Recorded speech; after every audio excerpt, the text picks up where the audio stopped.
The Facebook Murders. Chapter 1. Dried Meatballs.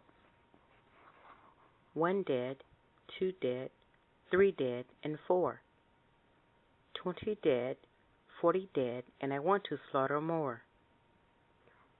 Roy just logged off the internet the morning of Friday, October 13th, 2011. The time was about 3:30 in the morning when he decided to fix himself a bowl of Fruit Loops with soy milk. Roy had self-diagnosed himself 8 years earlier with this awful disease after bouts of diarrhea and heavy gas. Roy would indulge in ice cream, 2% milk, and generic Oreos called Twist and Shout on Friday nights. Roy worked for Franciscan Home Care, and each Friday he would crave dairy products. After a couple of Saturdays, he had to call off work because he had to sit on the toilet for at least 45 minutes to an hour in the wee hours of the morning. Sitting on the toilet this long made him late getting to clients to help them get out of bed, bathe them, cook them breakfast, etc. Roy secretly hated this job and the hours, although he loved interacting with people. But he hated working on the weekends, holidays, and in the early mornings. As Roy started to wipe his behind for the fourth time, he heard a noise coming from the living room. Roy lived in an efficiency apartment, and everything is in one room, just blocked off with curtains to make it feel like he had separate rooms. He opened the curtain to the bathroom, screamed in pain, and saw his thumb and finger hit the floor. He pulled the curtain closed and fought to attack her off with the other hand. The attacker had a butcher knife and was trying to slash through the curtains. But Roy had an antique set of drapes from his grandmother's house that were made in the 50s. These curtains were draped across the bathroom door. These drapes were thick and sturdy. For some reason, a thin strip of metal was put in between each layer of the drapes. He grabbed the drapes as protection. As he grabbed, he was pierced. He started to scream louder, and the attacker became paranoid and ran off. Roy lived at the apartment on the end beside the neighbor that could have heard him, but the neighbor was out of town, visiting his estranged wife and kids. Roy sat on the toilet, holding the curtain tightly for about 20 minutes after the attacker ran. With his thumb and index finger bleeding profusely, Roy got off of the toilet, went into the bedroom, and dialed 911 as he told the operator that he was just attacked in his house and he had no idea who the person was. Someone threw a brick through his bathroom window and hit him on the side of the face. The phone dropped and things became silent. The operator kept saying, "Hello? Hello?" until the officers arrived at the scene. When the officers arrived, they saw a man lying on the floor with his head in a pool of blood. Toilet paper with brown clumps on it hanging out of his behind. Roy was moaning and groaning, so much that the officers could not hear themselves talk. The officers noticed that he had his right index finger and thumb cut off. They looked at each other and said simultaneously, "Another Facebook murder." Roy was in so much pain, but he was far from death, unlike the officers thought. He was one of the lucky few that escaped with his life. Over the past 2 years, there have been over 100 murders, and every corpse had an affiliation with Facebook. The crime scene investigators were not even close to finding the killer or killers. They had no motive, and there was not a certain profile of the dead. Among the dead were blacks, whites, Asians, Indians, Middle Easterners, etc. The murder body was men, girls, women, boys, senior citizens, preteens, homosexual, heterosexuals, paraplegics, people from all walks of life. This serial killer or killers had no soft spot for anyone. The killings were just downright cruel.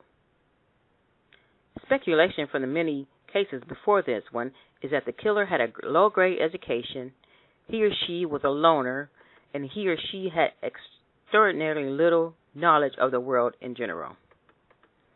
From the profile stats, the killer was described as a white male in his late 20s to early 30s, slim and tall.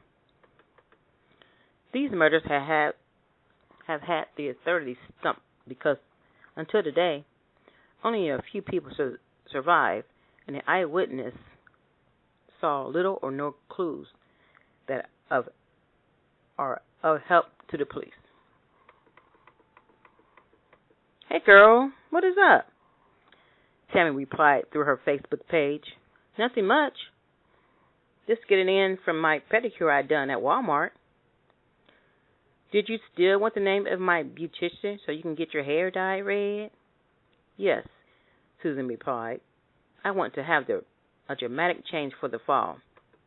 Okay, I will text it to you, said Tammy. Do you know there is a bunch of weirdos on the internet, including Facebook? Susan said. Facebook is safe and... What? I can't hear you. Tammy, let me call you later. My son is downstairs calling for me to come in the room. Okay, but you have to upload a pic of the new style that you want, Tammy said. Okay, we'll do, replied Susan. Just then, Tammy received a request from a friend of a friend that she did not know. She figured, what the hell, and accepted this female as her friend. This female's name is Karen, and she attended elementary school with Tammy's brother's friend. The image for Karen's profile was a 1960s refrigerator made by Frigidaire. And that was one of the strangest pictures that anyone has seen for a profile.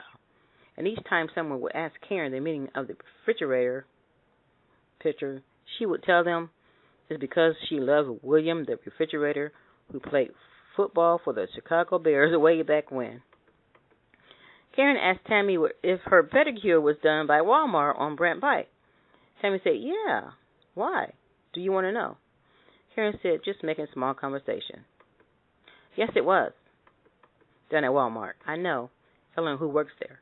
And she's my favorite manicurist, Tammy said. Karen did not reply. She just laughed to herself and logged off. Tammy sent her ex-boyfriend a direct message and asked him, did he get his new car yet? He did not respond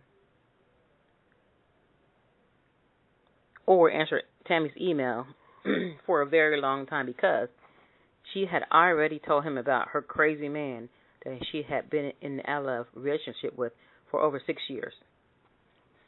Her man had beat her, shaved her head when she was sleeping, cut the brake line so she could not go to work, and put laxative in her chocolate mousse cake several times when they went out to eat. He was very jealous when it came to other people talking with Tammy, especially men.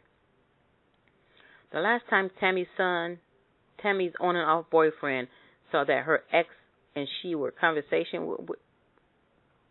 a conversation with each other, he posted a message from Tammy's account that said, the next motherfucker that talks to Tammy will be sorry they ever did. He spelled mother M-O-U-T-H-U-R and fucker F-U-K-E-R. Tammy's man dropped out of high school in the 8th grade so he could work to support his mother and siblings. His dad lived his life like a male koala, and he would just get the ladies pregnant and move on. Tammy tried for years to break her current relationship off, but he just won't go away. He is 43 years old and Tammy is 27. He is afraid to lose his woman, especially a young woman. Just about everyone in his age knows his past, knows how crazy and used up he is, and they don't want anything to do with him. The only women he can get are women that know nothing of him, not even his name. Tammy sent another message to her ex and asked him the same question. He finally replied, "Yes, Tammy." Ugh. Tammy called him a chicken ass under her breath and logged out. Her ex was still online, and he instantly received a friend request from a female named Maggie, who was friends with a few people he went to elementary school with. Maggie.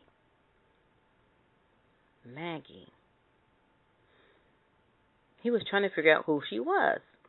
He could not figure out who she was right offhand, so he clicked on her profile and saw a few of his friends that she was friends with as well. He could not recognize her face because her profile pic was a pic of her when she was a year-old baby. And she did not have any other picture of herself on her page anywhere. He asked a few of his friends about Maggie. Some of his friends remember her, and some did not. He did not accept her request, and he continued to talk on with his buddy from work. Tammy decided to go to the YMCA up the street from her house to work off some pizza she had eaten while at Walmart waiting for her pedicure. After she ran on the treadmill for 30 minutes, she swam a few laps in the pool. While Tammy was in the shower, she was thinking of how she could surprise her boyfriend with a romantic dinner by candlelight. She always tried to please him so she would encounter less of his anger. She cut her shower short because she was so excited about the evening she was planning. Tammy fixed spaghetti and dried meatballs for dinner. Her boyfriend came home, but he already ate and told Tammy her food looked like dog food. He was not fazed by his comment because she was used to his negative behavior. After dinner, Tammy put on a long purple polyester gown. It felt like silk to her, and she felt sexy in it. She walked in the bedroom and posed in front of her boyfriend. "Get from in front of the TV, Barney," he said. He noticed that her pedicure and liked it, but he did not tell her he thought her toes looked nice. Instead, when she was sleeping, he purposely spilled polish remover on her toes. He did not want her, but he did not want anybody else to have her. She woke up the next morning and she did not notice her feet went away, but when she got in the shower, she noticed patches of polish was gone. She did not want to confront her boyfriend because she knew how crazy he was. So she just took the rest of her polish off her toes and went about her day.